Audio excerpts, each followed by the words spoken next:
Hello, my name is Kiaa. I'm going to be taking you through some movements. Is it alright if I touch you? Yes. Okay. First, we're going to do a glenohumeral joint flexion and extension. So I'm going to have you go ahead and lay on your back. You can have your arm hanging out. Oh, Take my AirPod out. There we go. you don't really need your arm hanging out, sorry. A little bit. And then what I'm going to have you do is I'm just going to have you, you're just going to bring your arm up and over your head as far up as you can. Can you go ahead and relax? I'm going to do it again, but I'm going to measure it. Got it.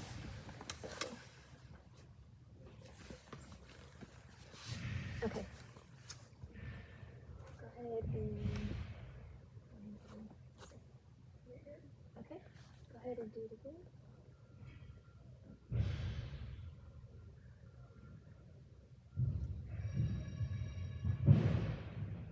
I feel like you can go more. I'll probably have you stick to the end. So we can go all the way to the end? Yes, please.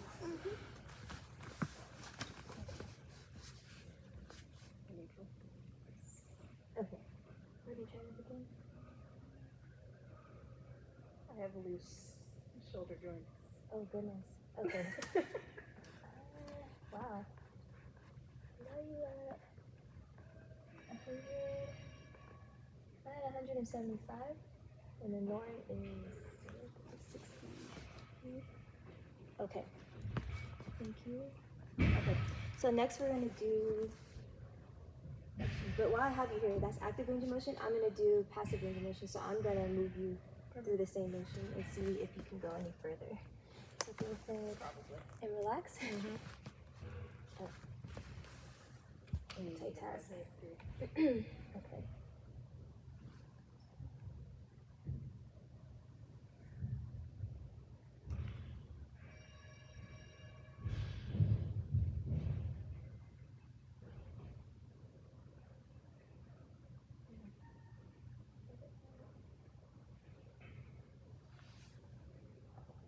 I got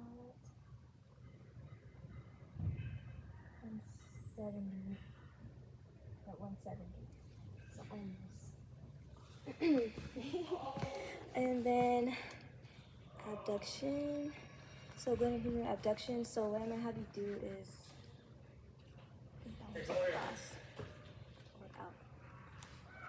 I'm gonna have you. I'll do horizontal. I can do it this way. So I'm gonna have you go out to the side and see how far up you can go. Laying down? Yeah, you can do it laying down. I'm gonna measure it though. So I'm gonna set this up here. And you can just start with the other side. Okay. Okay. And then yeah, now you can just go up to the side as high up as you can get. Oh, Or which way? yeah, like Here? As far up as you can go. Oh, gotcha. No, that was me not explaining it that well. Okay, I got 172. Okay, and the next one I'm gonna, and then can you stay there? I'm gonna have you bring it. Bring it down. Yes. Okay.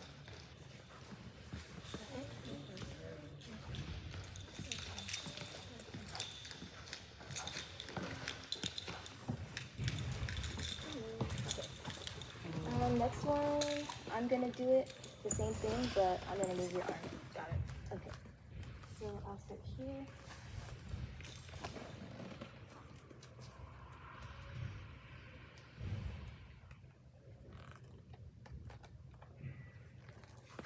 Next.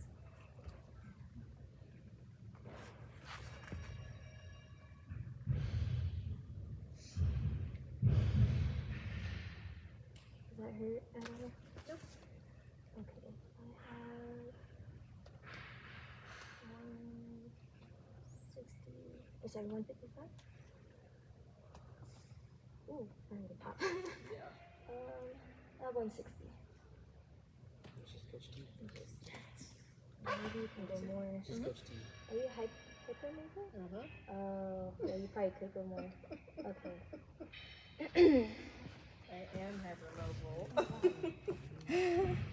Okay. Thank you. You're welcome. And next one we're gonna do is I'm gonna have you lay on your stomach. We're gonna do extension. Glenohumeral joint extension. So what I'm gonna have you do is you're gonna go backward and just see how far you can lift up your arm. And then I'm going to actually take your measurement. Okay. Okay. So you can go ahead and sorry. You can go ahead and start. Just put your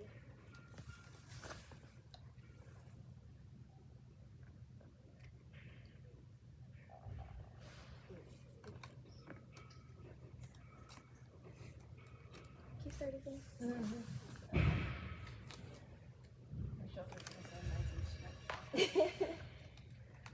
Okay, go ahead and try it again.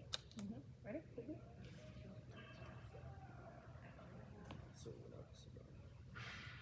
Okay. Relax. I got 116 degrees. So I'm gonna do it now. I'm gonna take you through passive.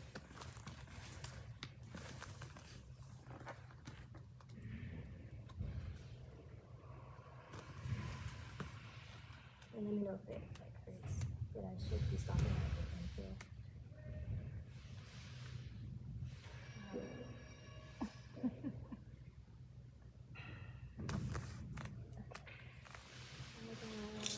160. Okay, and thank you. Now we're going to be doing manual muscle testing. Okay. All right, we are going to go ahead and start with the active range of motion. The first one we're going to go ahead and do is glenohumeral joint adduction. So go ahead and take your arm and you are going to start with it above your head, your hand above your head, and bring it towards your body, going that way. Perfect. Then we're going to go ahead and do glenohumeral joint abduction, horizontal abduction. So you're going to go ahead and take a seat for me, bend your arm in a 90-degree angle.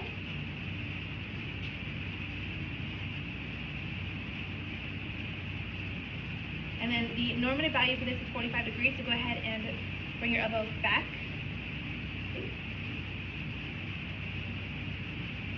All right, and I am measuring 30 degrees for that, which is, I think, normal.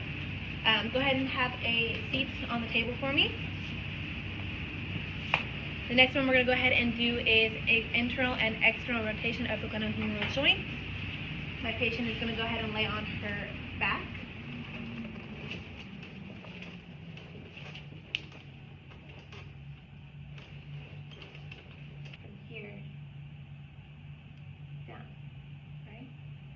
But that would be a small number. That'd be 30 degrees, 28 degrees. I guess it's technically within normative values. All right, and then go ahead and lay on your stomach. So that last one was internal rotation. Now we're going to go ahead and do external rotation.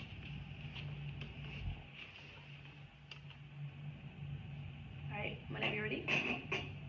I'm doing it. Oh. I'm doing it, I promise.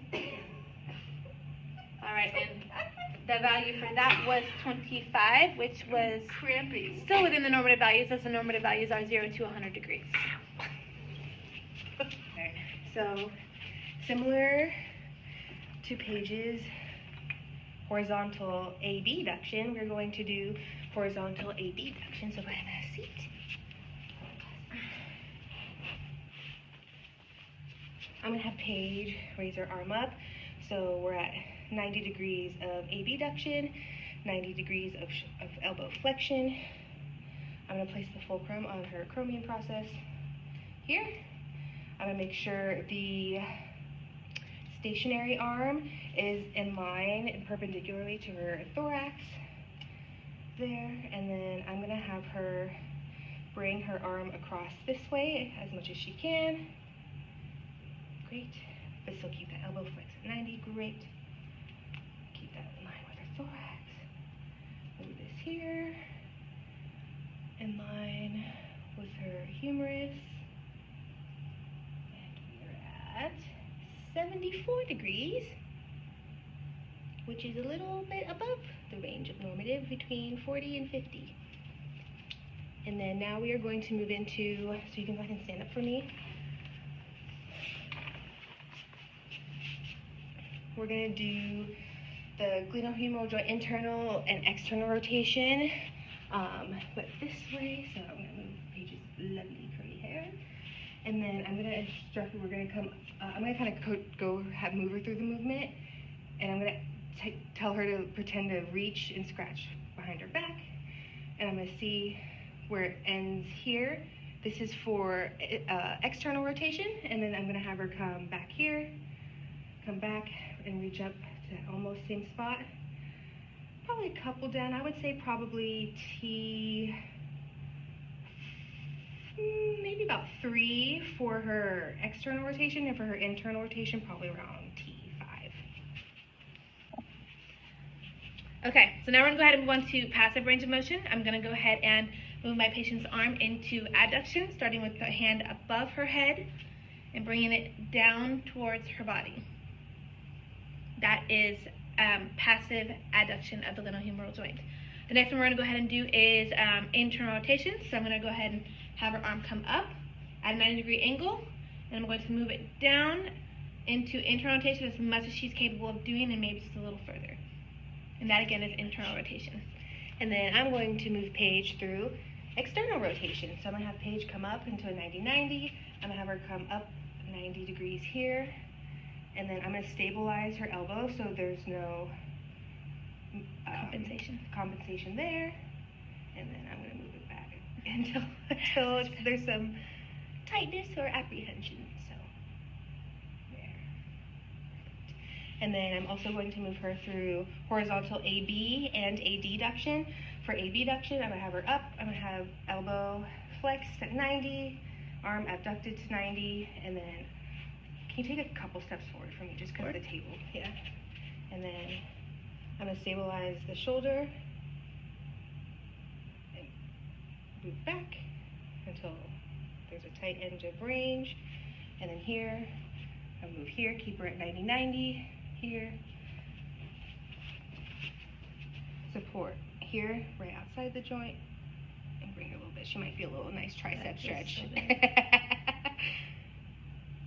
There we go. And that was our passive range of motions. So what we're going to do next is, I'm going to have your arm bent slightly, and then what I'm going to have you do is, we're going to do flexion and extension. So we're going to push your arm back onto 9. 3, 2, 1, okay. And then next, you're going to hold it here, and then I'm going to have you push your arm forward. Try to break my, good. So that's 5 out of 5. Next we're going to do abduction. So you're going to be bringing your arm out. So as you bring it up, I'm going to apply a pressure. You just want to, don't let me push you back. Okay, so go ahead and lift. Good. And then go down the opposite way. So bring your arm back to your body. Good. It's going to be abduction and adduction. And then next we're going to do glenohumeral joint internal rotation. Internal external rotation. So you're going to have your arm, you're going to start at 0. So I'm going to put a pressure here, and then you're going to be turning it outward.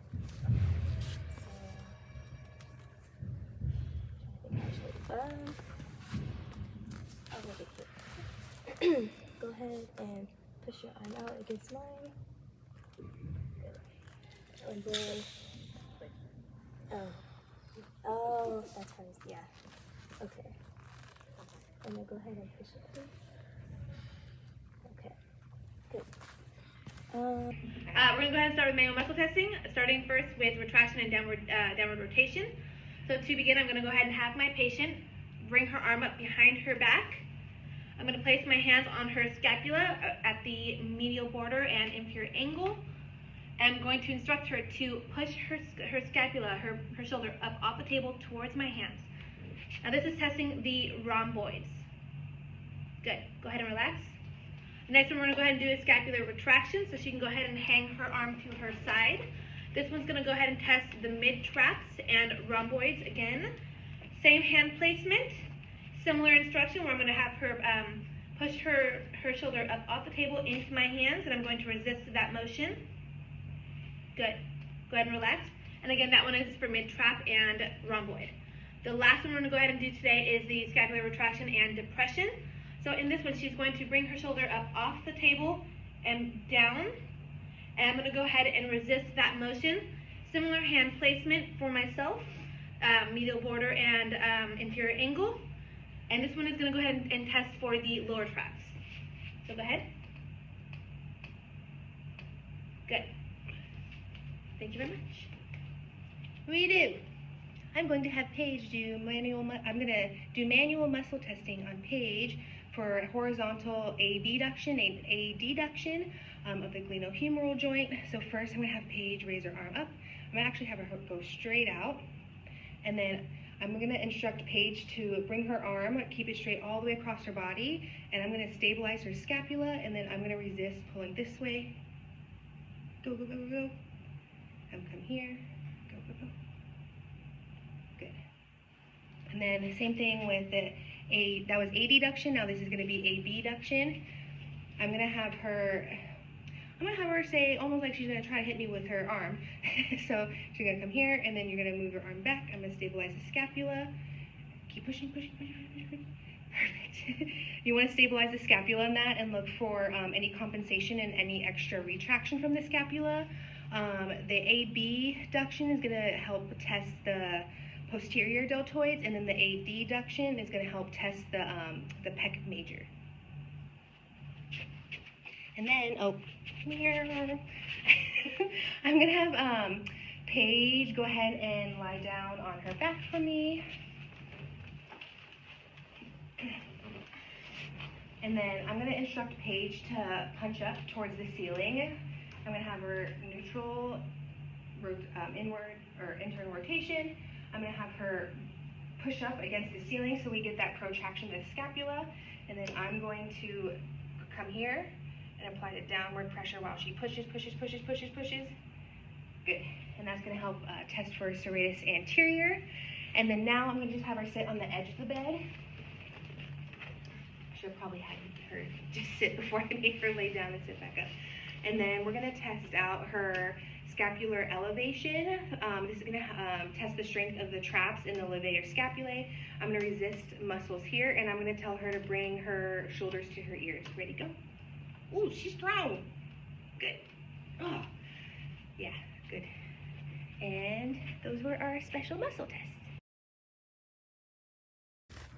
We're gonna do special tests. The first one's gonna be subacromial impingement. So a test that we would do for that is painful arc sign. So what I'm gonna have you do is stand, please.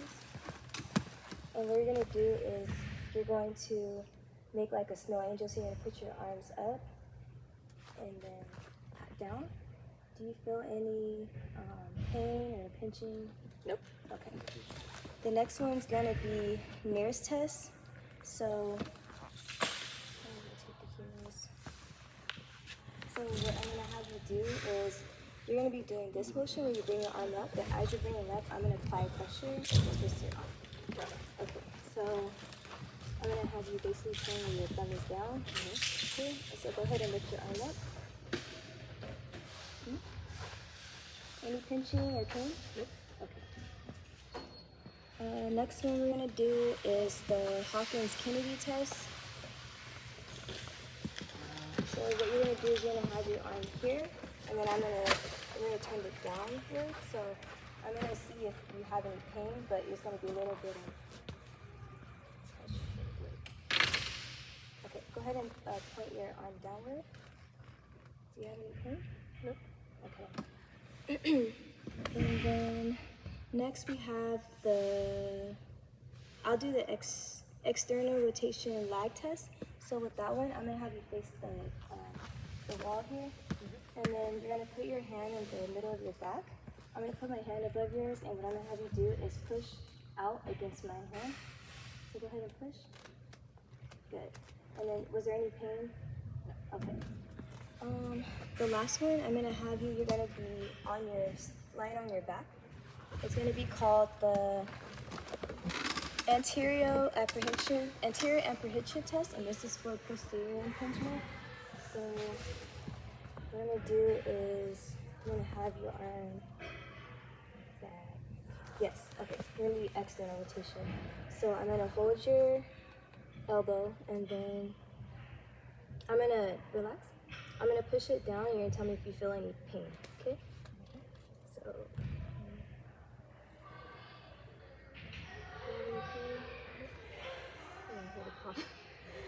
okay?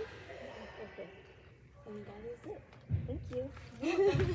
Special test. So I'm going to go ahead and start with the AC traction test. I'm going to go ahead and place my finger. Sorry, let me move your hair.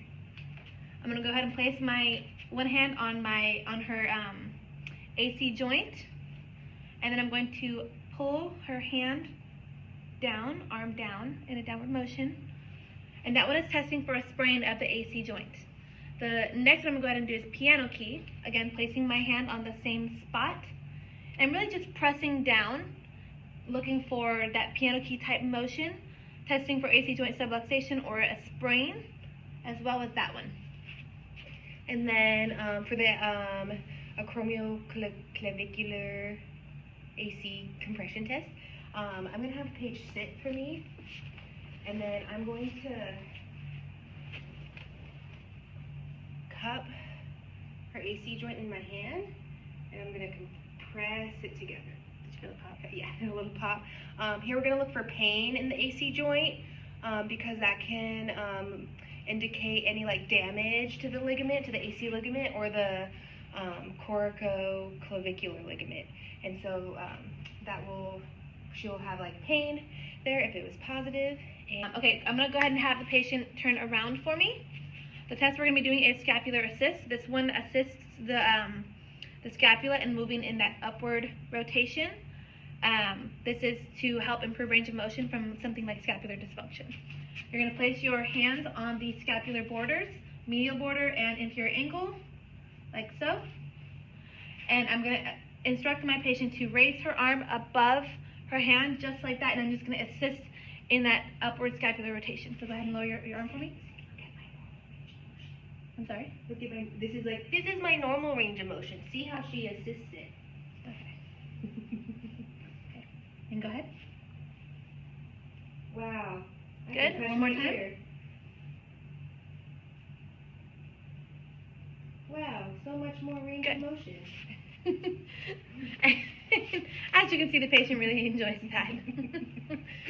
The next one we're going to do is posterior impingement. You know what? I'm actually going to go ahead and skip and go ahead and do the horn blower one because that one requires her to stay standing, just so it's ease of transition. So the next one we're going to do is the horn blower sign. I'm going to go ahead and have her raise her arm into a 90-degree angle, and I'm going to assist at the scapula and put my, am I stepping forward just a tad? Oh yeah, the table. I'm going to have her externally rotate, and I'm going to resist that motion.